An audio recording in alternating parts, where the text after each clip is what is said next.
Fort കൊച്ചിയിൽ യാത്രാ boat മത്സ്യബന്ധന ബോട്ടിൽ ഇടിച്ചു മുങ്ങി 7 പേർ മരിച്ചു. 2 സ്ത്രീകളും 2 കുട്ടികളും ഉൾപ്പെടെയുള്ളവരാണ് മരിച്ചത്.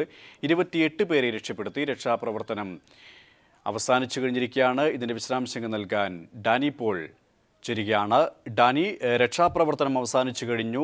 ദുരന്തത്തിൽപ്പെട്ട ബോട്ട് ഉയർത്തിക്കഴിഞ്ഞു. ഈ ഒരു സാഹചര്യത്തിൽ അപകട കാരണങ്ങളെക്കുറിച്ച് ഏറ്റവും ഒടുവിലായി നൽകാൻ കഴിയുന്ന അധികൃതർ തന്നെ നൽകുന്ന വ്യക്തത എന്താണ്? അതോടൊപ്പം തന്നെ പരിക്കേറ്റ് ആശുപത്രിയിൽ കഴിയുന്നവരുടെ അവസ്ഥയും. സുരേഷ്, രക്ഷാപ്രവർത്തനങ്ങൾ അവസാനിച്ചു കഴിഞ്ഞ് ബോട്ട് പൂർണ്ണമായും തന്നെ ഉയർത്തി മാറ്റിയിരിക്കുന്നു. അതായത് ക്രെയിനുകൾ ഉപയോഗിച്ച് ഏറെ നേരം പണിപ്പെട്ടതിന് ശേഷമാണ് ബോട്ട് ഉയർത്തി മാറ്റിയത്. ഇപ്പോൾ ഇതിന്റെ പ്രാഥമികമായി അനുമാനിക്കുന്നത് ബോട്ട് മത്സ്യബന്ധന ബോട്ട് അതിൽ ഇടിച്ചു. അതിനെ തുടർന്ന് ബോട്ട് മുങ്ങുന്നു എന്നുള്ള പൊതുവെ ലഭ്യമാവുന്ന വിവരങ്ങളിലാണ് ആദ്യഘട്ട അനുമാനങ്ങൾ നിൽക്കുന്നത്. പക്ഷെ അതിനപ്പുറം ഇത് ബോട്ടിന്റെ ഒരു കാലപ്പഴക്കം സംബന്ധിച്ച് വ്യക്തമായ ചോദ്യം ഉയരുന്നുണ്ട്. ഇത് അല്പം മുമ്പ് നമ്മളോട് സംസാരിച്ച മന്ത്രി VK ഇബ്രാഹിം കുഞ്ഞ് അടക്കമുള്ളവർ പറയുന്നുണ്ട് ബോട്ടിന് കാലപ്പഴക്കമുണ്ട്. തീർച്ചയായും ഇത് സംബന്ധിച്ച വസ്തുതകൾ കൂടി അന്വേഷിക്കേണ്ടതാണ്. ഇതും കൂടി അന്വേഷണ പരിധിയിലേക്ക് വരണമെന്നുള്ളത് അദ്ദേഹം തന്നെ പറയുകയുണ്ടായി. നിലവിൽ 8 പേരുടെ മരണമാണ് അനൌദ്യോഗികമായിട്ട് പറയുന്നത്. ഇതിൽ 7 പേരുടെ മരണം ഔദ്യോഗികമായി സ്ഥിരീകരണം നൽകുന്നുണ്ട്.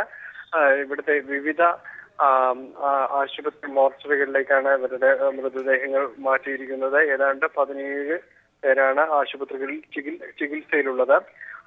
വോൾഗ, സുബീർ, സൈനബ, അയ്യപ്പൻ, ജോസഫ് തുടങ്ങിയവരുടെ മരണമാണ് സ്ഥിരീകരിച്ചിട്ടുള്ളത്. ഇവരുടെ മൃതദേഹങ്ങളാണ് തിരിച്ചറിഞ്ഞിട്ടുള്ളത്. എന്തായാലും ഇത് തുടക്കം മുതൽ തന്നെ ഇതിലെ എത്ര യാത്രക്കാരുണ്ടായിരുന്നു എന്നത് സംബന്ധിച്ച് വളരെ വ്യക്തമായ ഒരു വിവരം ആരുടെ പക്കലുമില്ലായിരുന്നു. ഇത് സംബന്ധിച്ചൊരു ആശയക്കുഴപ്പം തന്നെ അത് പല രീതിയിലേക്കും ചർച്ചകൾക്ക് വഴിമാറുന്നു. അതുകൊണ്ട് തന്നെ ഈ മരണസംഖ്യ സംബന്ധിച്ച് അതിൻ്റെ ഒരു എത്ര എന്നത് സംബന്ധിച്ച് ഒരു വിശദീകരണം നൽകുന്നതിനും ഔദ്യോഗികമായിട്ട് അധികൃതരെ മടിക്കുന്നതും അതുകൊണ്ട് തന്നെയാണ്. ഇതിൽ എത്ര യാത്രക്കാരുണ്ടായിരുന്നു എന്നത് സംബന്ധിച്ച് ഇപ്പോഴും അതിന് വ്യക്തതയില്ല എന്നത് ഒരു സത്യം തന്നെയാണ്. കാരണം 25 പേർക്ക് ടിക്കറ്റ് കൊടുത്തു എന്ന കൗണ്ടറിൽ നിന്ന് പറയുമ്പോൾ ടിക്കറ്റ് എടുക്കാതെയും യാത്രക്കാർ അതിലുണ്ടായിരുന്നു എന്ന് പറയുന്നുണ്ട്. അതുകൊണ്ട് തന്നെ ഇത് സംബന്ധിച്ചൊരു അനിശ്ചിതത്വം, ഇത് എത്ര യാത്രക്കാരുണ്ടായിരുന്നു എന്ന് സംബന്ധിച്ചൊരു സ്ഥിരീകരണം ആർക്കും തന്നെ ഇല്ല എന്നതൊരു വസ്തുത തന്നെയാണ്. നിലവിൽ ആശുപത്രിയിൽ പ്രവേശിപ്പിച്ചവർ 17 പേരാണ്. ഇവരുടെ ആരോഗ്യസ്ഥിതിയിൽ ആദ്യം ഉണ്ടായിരുന്നൊരു ഗുരുതര സ്വഭാവം മാറി എന്ന് തന്നെയാണ് ആശുപത്രി വൃത്തങ്ങൾ അറിയിക്കുന്നത്. വലിയൊരു ദുരന്തം ഇതിലധികം പേർ ഒരുപക്ഷെ സംയോജിതമായ ഒരു ഇടപെടൽ ഉണ്ടായിരുന്നില്ലെങ്കിൽ മരണസംഖ്യ ഇതിനും ഉയരുമായിരുന്നു എന്ന് തന്നെയാണ് വ്യക്തമാവുന്നത്. കാരണം മത്സ്യത്തൊഴിലാളികൾ അടക്കമുള്ളവർ എല്ലാം തന്നെ വളരെ കൃത്യമായി സമയത്ത് അപകട സമയത്ത് ഇടപെട്ടിരുന്നു. കപ്പൽ ചാലിനെ അടുത്ത് വെച്ചായിരുന്നു ആയിരുന്നു അപകടം സംഭവിച്ചത്. വളരെയധികം അടിയൊഴുക്കും ആഴമുള്ളതുമായ ഒരു പ്രദേശമാണ്. അതോടൊപ്പം തന്നെ വ്യക്തമാണ്. ഡാനി പോളാണ് വിശദാംശങ്ങൾ നൽകിയത്. ഫോർട്ട് കൊച്ചി ദുരന്തത്തിൽ മരിച്ചവരുടെ എണ്ണം ഔദ്യോഗികമായി 7 എന്ന് സ്ഥിരീകരിച്ചിരിക്കുകയാണ്. ഇപ്പോൾ സാലി മുഹമ്മദ് കൂടി നമ്മോടൊപ്പം ചേരുകയാണ്. സാലി, നേരത്തെ സൂചിപ്പിച്ചതുപോലെ തന്നെ 35 വർഷം പഴക്കമുള്ള ബോട്ടാണ് ദുരന്തത്തിൽപ്പെട്ടത്. പല രീതിയിലുള്ള വിമർശനങ്ങൾ ഉയർന്നു കഴിഞ്ഞു. അതായത് അധികൃതർ കാട്ടിയ ഒരു അലംഭാവത്തിൻ്റെ തുടർച്ച തന്നെയാണ് ഇതെന്ന്. കാലപ്പഴക്കം, അതോടൊപ്പം തന്നെ യാത്രക്കാരുടെ ബാഹുല്യം, ഈ രീതിയിലുള്ള വിമർശനങ്ങളാണ് വരുന്നത്. ഏത് രീതിയിലാണ് ഈ വിമർശനങ്ങളെ നോക്കിക്കാണേണ്ടത്? പ്രത്യേകിച്ച് അധികൃതരുടെ, നഗരസഭയുടേതടക്കം അധികൃതരുടെ ഭാഗത്തുനിന്നുണ്ടായ അലംഭാവത്തെ ഏത് രീതിയിലുള്ള പ്രതിഷേധമാണ് ഉയർന്നു വരുന്നത്? സുരേഷ്, ആദ്യമായി തന്നെ ഒഴിവാക്കാമായിരുന്ന ഒരു ദുരന്തം എന്നതിനെ വിശേഷിപ്പിക്കേണ്ടി വരും. ഒന്ന്, ഇതിന്റെ യാത്രാ ബോട്ടിന്റെ കാലപ്പഴക്കമാണ് ഒരു പ്രധാന പ്രശ്നം. നമുക്ക് ലഭിക്കുന്ന വിവരം 35 വർഷത്തിന് മുകളിൽ പഴക്കമുണ്ട് ഈ ബോട്ടിന് എന്നുള്ളതാണ്. അത്തരമൊരു ബോട്ട് യാത്രാ സംവിധാനത്തിന്, സൗകര്യത്തിന് ഉപയോഗിക്കാൻ കഴിയുമോ, അല്ലെങ്കിൽ അതിൽ ഏതൊക്കെ കാലത്ത് എത്രയൊക്കെ തരത്തിൽ അറ്റകുറ്റപ്പണികൾ നടത്തിയിട്ടുണ്ട് എന്നുള്ള വിവരങ്ങൾ വളരെ നിർണായകമാണ്. അത് വരും മണിക്കൂറുകളിൽ പുറത്തു വരും, ചർച്ച ചെയ്യപ്പെടും എന്നുള്ള കാര്യത്തിൽ ഒരു സംശയവുമില്ല. കാരണം ഇത്ര പഴക്കമുള്ള ഒരു ബോട്ട് യഥാസമയം അറ്റകുറ്റപ്പണികൾ നടത്താതെ ഇത് എങ്ങനെ യാത്രക്കാരെ കൊണ്ടുപോകാൻ ഉപയോഗിച്ചു തുടങ്ങിയ പ്രശ്നങ്ങൾ വരും. ഇത് നഗരസഭയുടെ ബോട്ടാണ്. നഗരസഭ വാടകയ്ക്കെടുത്ത് സർവീസ് നടത്തുന്ന ബോട്ടാണ്, സ്വകാര്യ ബോട്ടാണ്. അതുകൊണ്ട് തന്നെ ഇതിന്റെ സംവിധാനങ്ങൾ എത്രമാത്രം നഗരസഭയ്ക്ക് ഉത്തരവാദിത്തമുണ്ട് തുടങ്ങിയ ചോദ്യങ്ങളുണ്ട്. ഒപ്പം ഈ ബോട്ടിൽ നിർബന്ധമായും ഉണ്ടായിരിക്കേണ്ട സുരക്ഷാ സംവിധാനങ്ങൾ ഒരുക്കിയിരുന്നോ എന്നത് മറ്റൊരു പ്രശ്നം. നിർബന്ധമായും ഒരു യാത്രായാനത്തിൽ അല്ലെങ്കിൽ ജലയാനത്തിൽ നിർബന്ധമായും ഉണ്ടായിരിക്കേണ്ട സംവിധാനങ്ങൾ ഉണ്ടായിരുന്നു എന്നുള്ളതാണ് പ്രശ്നം. പ്രധാനപ്പെട്ട ഒരു കാര്യം, ആകെ ഉണ്ടായിരുന്നത് 4 ലൈഫ് ബോയികൾ മാത്രമാണ് എന്നുള്ളതാണ്. മാത്രമല്ല ലൈഫ് ജാക്കറ്റുകൾ ഒന്നും ഉണ്ടായിരുന്നില്ല എന്നും പറയപ്പെടുന്നു. ദൃക്സാക്ഷികളും യാത്രക്കാരുമായി പറഞ്ഞത് ഈ ആളുകൾ പറഞ്ഞ് യാത്രക്കാരായിട്ടുണ്ടായിരുന്ന ആളുകൾ മാധ്യമപ്രവർത്തകർ നമ്മളോടൊക്കെ പങ്കുവച്ച കാര്യം അപകടത്തിൽപ്പെട്ടാൽ രക്ഷപ്പെടാനുള്ള ഒരു സംവിധാനവും ഈ ബോട്ടിനുള്ളിൽ ഒന്നും ഉണ്ടായിരുന്നില്ല എന്നാണ്. മാത്രമല്ല യഥാസമയം ഈ ഒരു രക്ഷാപ്രവർത്തനം നടത്തുന്നതിനുള്ള ആ സംവിധാനമോ അല്ലെങ്കിൽ ഈ ബോട്ടിൽ നിർബന്ധമായി ഉണ്ടാവേണ്ട ലൈഫ് ബോയികളോ ഒന്നും ഉണ്ടായിരുന്നില്ല. ഒരു പക്ഷെ അങ്ങനെ ഉണ്ടായിരുന്നെങ്കിൽ കുറച്ച് ജീവനുകൾ എങ്കിലും ഇപ്പോൾ മരണത്തിന് കീഴടങ്ങിയ ചില ജീവനുകളെങ്കിലും നമുക്ക് രക്ഷപ്പെടുത്താൻ കഴിയുമായിരുന്നു എന്നാണ് ആ നാട്ടുകാരും പറയുന്നത്.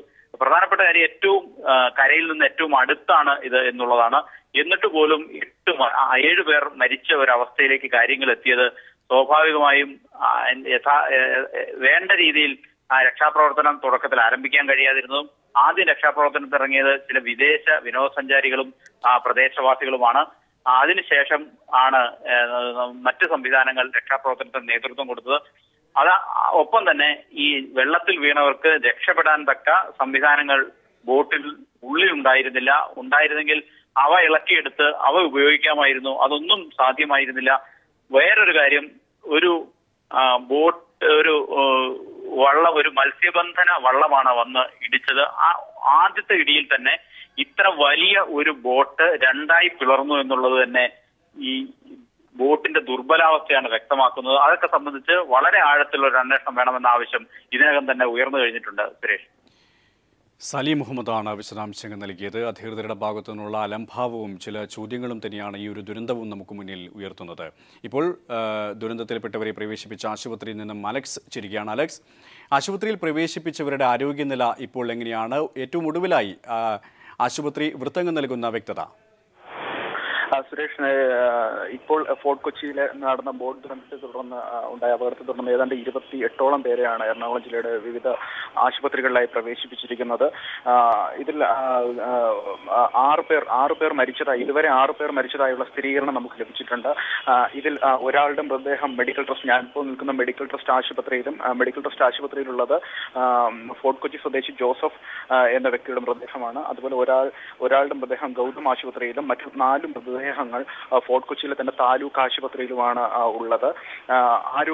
ഈ 28 പേരുടെയും ആരോഗ്യസ്ഥിതിയെ പറ്റി ഡോക്ടർമാർക്ക് പറയാനുള്ളത്, ഇതിൽ ചിലവരുടെ നില അതീവ ഗുരുതരമാണ്. അവരുടെ നിലയിൽ കാര്യമായി ഒന്നും ഇനിയും പറയാറായിട്ടില്ല എന്ന് ഡോക്ടർമാർ പറയുന്നു. ഇതിന് ഡോക്ടർമാർ സൂചിപ്പിക്കുന്നത് അല്ലെങ്കിൽ എടുത്തു പറയുന്ന കാര്യം, ഇവർ ബോട്ട് അപകടത്തെ തുടർന്ന് വെള്ളത്തിൽ മുങ്ങുമ്പോൾ വെള്ളത്തിൽ ഡീസൽ കലർന്നിരുന്നുവെന്നും ആ ഡീസൽ ഇവർ കുടിച്ച് അത് ഇവരുടെ ആമാശയത്തിലേക്ക് എത്തിപ്പെട്ടു. അങ്ങനെ ഒരു കെമിക്കൽ ന്യൂമോണിയ എന്നൊരു അവസ്ഥ ഉണ്ടായിട്ടുണ്ട് എന്നുമാണ് ഡോക്ടർമാർ പറയുന്നത്. ഇത് ശ്വാസകോശത്തെ സംബന്ധിച്ചുള്ള രോഗങ്ങൾ അല്ലെങ്കിൽ ശ്വസന സംബന്ധമായ പ്രശ്നങ്ങളും ഇവർക്ക് ഉണ്ടാകാൻ സാധ്യത വ്യക്തമാണ്. അലക്സ് ആണ് വിശദാംശങ്ങൾ നൽകിയത്. തദ്ദേശ തെരഞ്ഞെടുപ്പ് നവംബർ 20-ന് ശേഷം നടത്താമെന്ന് സർക്കാർ. നവംബർ 23-നോ 25-നോ തെരഞ്ഞെടുപ്പ് നടത്താൻ തയ്യാറെന്നും സർക്കാർ. ഇക്കാര്യം വ്യക്തമാക്കി സർക്കാർ ഹൈക്കോടതിയിൽ സത്യവാങ്മൂലം നൽകും. സർക്കാർ തീരുമാനത്തെ കോടതിയിൽ എതിർക്കേണ്ടെന്ന നിലപാടിലാണ് തെരഞ്ഞെടുപ്പ് കമ്മീഷൻ. തദ്ദേശ സ്ഥാപനങ്ങളിലേക്കുള്ള തെരഞ്ഞെടുപ്പ് നവംബർ 24-നോ 25-നോ ഒറ്റഘട്ടമായി നടത്താമെന്നതാണ് സർക്കാർ നിലപാട്. വകുപ്പ് സെക്രട്ടറിമാർ തയ്യാറാക്കിയ സമയക്രമം ചീഫ് സെക്രട്ടറിയും മുഖ്യമന്ത്രിയും പരിശോധിച്ചു. ഈ നിലപാട് സെപ്റ്റംബർ 3-ന് ഹൈക്കോടതി അറിയിക്കും. ഡിസംബർ 1-ന് പുതിയ ഭരണസമിതി നിലവിൽ വരുന്ന തരത്തിലാണ് സമയക്രമീകരണം. തെരഞ്ഞെടുപ്പ് വൈകുമെന്നത് മുഖ്യമന്ത്രിയും സ്ഥിരീകരിച്ചു. കോടതി വിധി അനുസരിച്ച് തെരഞ്ഞെടുപ്പ് നടക്കണം, അതേ ഉള്ളൂ. കോടതി അല്ലേ അവസാന വാക്ക്. അതെ, കോടതിയിലാണ് ഈ കാര്യങ്ങൾ പറയാൻ പോകുന്നത്. സ്വാഭാവികമായും കഴിഞ്ഞ ദിവസം തന്നെ സർക്കാർ കൊടുത്ത ഒരു ടൈം ഷെഡ്യൂളുണ്ട്. പുതിയ 28 മുനിസിപ്പാലിറ്റികളിലും കണ്ണൂർ കോർപ്പറേഷനിലും ഉൾപ്പെടെ ഒറ്റഘട്ടമായി തെരഞ്ഞെടുപ്പ് നടത്താമെന്നാണ് ഹൈക്കോടതി അറിയിക്കുക. അതേസമയം നവംബർ ഒടുവിൽ തെരഞ്ഞെടുപ്പ് നടത്താനുള്ള സർക്കാർ നീക്കത്തെ എതിർക്കേണ്ടെന്ന തീരുമാനത്തിലാണ് തെരഞ്ഞെടുപ്പ് കമ്മീഷനും. നിലവിലെ ഭരണസമിതികളുടെ കാലാവധി ഒക്ടോബർ 31-ന് അവസാനിക്കും. സർക്കാർ നിലപാട് അംഗീകരിക്കപ്പെട്ടാൽ 1 മാസത്തേക്ക് തദ്ദേശ സ്ഥാപനങ്ങളിൽ അഡ്മിനിസ്ട്രേറ്റർ ഭരണം ഏർപ്പെടുത്തേണ്ടി വരുമെന്നും ഇതോടെ ഉറപ്പായി. News bureau, Thiruvananthapuram. PK Kunhalikutty തെരഞ്ഞെടുപ്പ് കമ്മീഷനെ ഭീഷണിപ്പെടുത്തുന്നുവെന്ന് CPM പോളിറ്റ് ബ്യൂറോ അംഗം പിണറായി വിജയൻ. ഭരണഘടനാ വിരുദ്ധമായ പഞ്ചായത്ത് വിഭജനമാണ് കോടതി തടഞ്ഞതെന്നും പിണറായി അഭിപ്രായപ്പെട്ടു. തദ്ദേശ തെരഞ്ഞെടുപ്പ് സ്ഥാപനങ്ങളിൽ അഡ്മിനിസ്ട്രേഷൻ ഭരണം ഏർപ്പെടുത്താൻ ശ്രമമെന്ന് CPM സംസ്ഥാന സെക്രട്ടറി കോടിയേരി ബാലകൃഷ്ണൻ പറഞ്ഞു. തെരഞ്ഞെടുപ്പ് കമ്മീഷനെ ലീഗിന്റെ പ്രധാനപ്പെട്ട ഒരു മന്ത്രി ഭീഷണിപ്പെടുത്തുക, അദ്ദേഹത്തെ അങ്ങ് വിരട്ടുകയാണ്. വിരട്ടുന്നതോ ഇന്ത്യൻ യൂണിയൻ മുസ്ലിം ലീഗിന്റെ ഏറ്റവും പ്രധാനപ്പെട്ട കേരളത്തിലെ നേതാവ് PK കുഞ്ഞാലിക്കുട്ടി തന്നെ. അപ്പോൾ ലീഗിന്റെ നിലപാട് എന്ത് എന്നാണ് ഇതിലൂടെ വ്യക്തമാകുന്നത്. ഉത്തരവാദപ്പെട്ട ഒരു മന്ത്രിയും മന്ത്രിമാരും ചെയ്യുമ്പോൾ സാധാരണ നിലക്ക് മുഖ്യമന്ത്രി ചെയ്യേണ്ടത് എന്താ? മുഖ്യമന്ത്രി തിരുത്താനല്ലേ ശ്രമിക്കേണ്ടത്. പക്ഷെ അതിനൊരു മുഖ്യമന്ത്രി ഇവിടെ ഉണ്ടോ? അങ്ങനെ ഇടപെടാനൊരു മുഖ്യമന്ത്രി ഇവിടെ ഉണ്ടോ? അദ്ദേഹം അതിന്റെ കൂടെ നിന്ന് കൊടുക്കും. കുഞ്ഞാലിക്കുട്ടി പറഞ്ഞതിന് ഒപ്പിച്ച് പറയുന്ന ഒരു മുഖ്യമന്ത്രിയാണ് കേരളം കണ്ടത്. കോടതി വിധി അംഗീകരിക്കാൻ ഞങ്ങൾ തയ്യാറില്ല. എന്തെങ്കിലും തൊടുന്യായങ്ങൾ പറഞ്ഞ് എങ്ങനെയെങ്കിലും തെരഞ്ഞെടുപ്പ് മാറ്റിവെക്കുക എന്ന ഉദ്ദേശമാണുള്ളത്. ഒരു കാരണവശാലും ഇലക്ഷൻ മാറ്റിവെക്കാൻ പാടില്ല. ഒക്ടോബർ മാസം തന്നെ ഇലക്ഷൻ നടക്കണം. നവംബർ 1 പുതിയ ഭരണസമിതി അധികാരത്തിൽ വരണം. ഭരണസമിതി അധികാരത്തിൽ വരുന്നില്ലെങ്കിൽ അഡ്മിനിസ്ട്രേറ്റർമാരെ വെച്ച് ഇലക്ഷൻ നടത്തുക എന്നൊരു നില ജനാധിപത്യ സംവിധാനത്തെ അട്ടിമറിക്കുക എന്ന സ്ഥിതിവിശേഷമാണ് ഇവിടെ ഉണ്ടാകാൻ പോകുന്നത്. പച്ചക്കറി ഉൽപ്പാദനത്തിൽ സ്വയം പര്യാപ്തത കൈവരിച്ച് ആലപ്പുഴ ജില്ലയിലെ കണിയാകുളം ഗ്രാമം. CPM-ന്റെ ആഹ്വാനപ്രകാരം ഒരു സംഘം കുടുംബനാഥന്മാരാണ് കണിയാകുളത്ത് ജൈവ പച്ചക്കറി കൃഷി ഒരുക്കിയത്. പച്ചക്കറി മാത്രമല്ല, ഓണത്തിന് മായം കലരാത്ത ഉപ്പേരി അടക്കമുള്ളവയും ഇവർ വിപണിയിൽ എത്തിക്കുന്നുണ്ട്. അന്യ സംസ്ഥാനങ്ങളിൽ നിന്ന് വരുന്ന വിഷമയമായ പച്ചക്കറികൾ ഒഴിവാക്കി ജൈവ പച്ചക്കറി സംസ്ഥാനത്ത് വ്യാപകമായി ഉൽപ്പാദിപ്പിക്കുക എന്ന CPM-ന്റെ ആഹ്വാനപ്രകാരമാണ് ആലപ്പുഴ കണിയാങ്കുളത്ത് 25 പേരടങ്ങുന്ന AKG സംഘം ജൈവ പച്ചക്കറിയിലേക്ക് തിരിഞ്ഞത്. കാട് പിടിച്ചു കിടന്ന 1 ഏക്കർ സ്ഥലം വാടകയ്ക്കെടുത്താണ് കൃഷി ആരംഭിച്ചത്. വാഴ, കപ്പ, വഴുതനങ്ങ തുടങ്ങി ഓണത്തിനാവശ്യമായിട്ടുള്ള എല്ലാ വിഭവങ്ങളും ഇവിടെ സമൃദ്ധമാണ്.